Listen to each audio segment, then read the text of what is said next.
Chivalry, or the chivalric code, is an informal and varying code of conduct developed in Europe. Over time, its meaning in Europe has been refined to emphasize more general social and moral virtues. The Code of Chivalry, as it stood by the late Middle Ages, was a moral system which combined a warrior ethos, knightly piety, and courtly manners, all combining to establish a notion of honor and nobility. The authors all and we agree that chivalry, at the time of knighthood, was unrealistic and merely an ideal way to live, something to shoot for. Now the code is merely an idiotic and antiquated ideal. Intro Chivalry, what a glorious code, for idiots. All of the different rules and laws that are supposedly unbreakable are just unrealistic. The most chivalrous of knights, Sir Gawain, failed to follow this impossibly wretched code. The authors and we all agree that chivalry, at the time of knighthood, was unrealistic and merely an ideal way to live, something to shoot for. Now the code is merely an idiotic and antiquated ideal. Chivalry was a code for idiots because it reinforced gender stereotypes that were harmful to both men and women. The idea of a knight being a protector of women created a culture where women were seen as helpless and in need of male intervention. It also placed pressure on men to be physically strong and emotionally stoic, leading to a culture of toxic masculinity. Additionally, chivalry often glorified violence and war, leading to a society that valued aggression and conflict over peace and diplomacy. Overall, chivalry was a flawed and outdated code that perpetuated harmful attitudes and behaviors. Thank you for coming. Thank you for having me. Goodbye.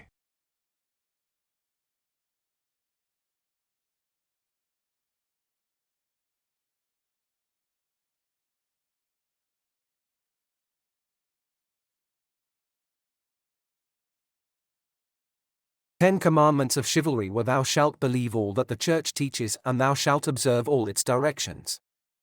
Thou shalt defend the Church. Thou shalt respect all weaknesses, and shalt constitute thyself the defender of them. Thou shalt love the country in which thou wast born. Thou shalt not recoil before thine enemy. Thou shalt make war against the infidel without cessation and without mercy. Thou shalt perform scrupulously thy feudal duties, if they be not contrary to the laws of God. Thou shalt never lie, and shalt remain faithful to thy pledged word. Thou shalt be generous, and give largesse to everyone. Thou shalt be everywhere and always the champion of the right and the good against injustice and evil. Chivalry today is all about being very polite, honest, and kind in behavior, especially by men toward women.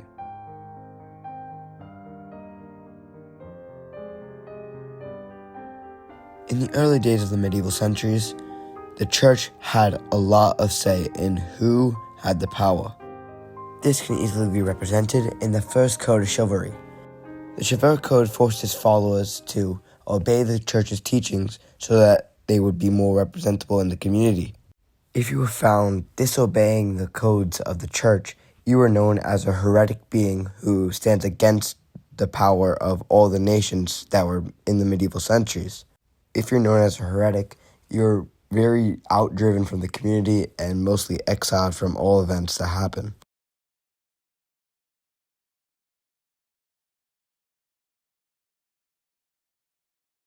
There are many weaknesses that knights had to face during the medieval centuries. This can be famine, war, malnutrition, or just sickness and disease altogether.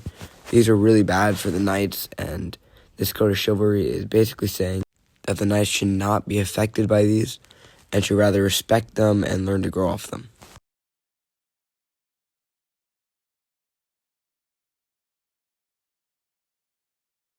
This is one of the more simple and straightforward codes of chivalry. Everybody should at least have a little respect for the country that they're in, even if the country does something bad that not all the other countries around them like. They should still at least have somewhat respect for the country that they're in.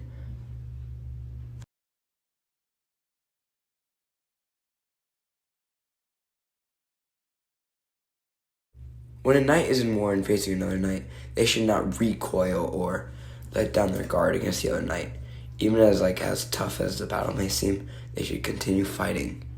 If you fail to continue fighting, you're probably going to be known as a coward, which in Sir Gawain was trying to avoid being one of those.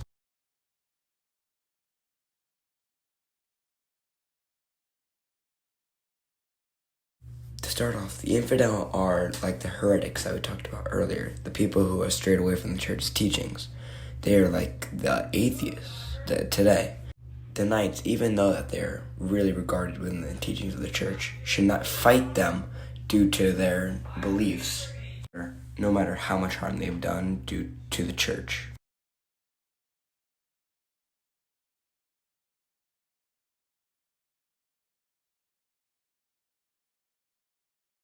The knights should always remember that the feudal system was alive during the medieval centuries. This is basically the class system, like the caste system in Hinduism. They must always remember this and not to overthrow the lord or the king.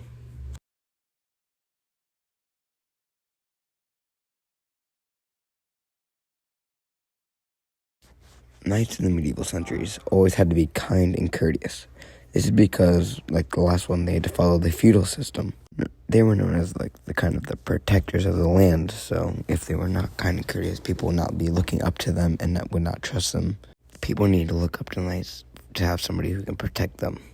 So whoever decided not to follow this and instead overthrew their kings and their lords. Throughout history, the concept of chivalry has been romanticized and heralded as a noble code of conduct for knights and gentlemen. However, upon closer examination, it becomes clear that chivalry was a bad code that perpetuated harmful societal norms. Chivalry placed women on a pedestal, treating them as fragile beings to be protected and adored rather than as equals. This mentality led to the objectification of women and perpetuated the idea that they were inferior to men. Additionally, the chivalric code encouraged violence and war as a means of proving one's worth and valor. This glorification of violence has had lasting effects on society and has contributed to the perpetuation of toxic masculinity. This eventually led to a band of knights sometimes murdering their kings and lords and taking the throne to themselves.